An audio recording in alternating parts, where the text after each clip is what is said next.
Viral team मधून आलोय. हा तुमचं एज्युकेशन बद्दल काय मत आहे? काय नाही ते आज 10वीचा रिझल्ट झाला. हो हो हो हो. भावाला 75% भेटले. अरे चांगलंय चांगलंय.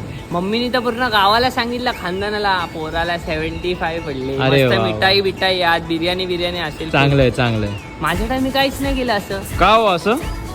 का आता तुम्हाला पण 75% पडले वाटतं. नाही मग 4 किट्या. अरे बाप. कारण की तेव्हा 100 मार्काचा पेपर होता. हो हो. 20 मार्कच नव्हते. हम्म. तर कसं इंटरनलच मार्क्स नव्हते, तर मग इंटरनल डॅमेज झाला. अरे नंतर घरच्यांनी मला एक्सटर्नल डॅमेज केलं ना. फुल अरे फुल धाप धूप धाप धूप धाप धूप. खूप वाईट झालं हो, तर मी खूप वाईट निर्लज्ज झालं. टॉयलेट मध्ये जाऊन हसत होतो. अरे बापरे. ठीक आहे का आता. मग आता काय तुमची 12वी झाली आहे ना? हो हो झाले ते तसं 12वी पास आहे मी. किती पर्सेंट हो? नाही पास आहे. किती पर्सेंट? पास आहे तरी पण विचारताय. ठीक आहे ठीक आहे. मग आता काय करताय? आता सध्या मला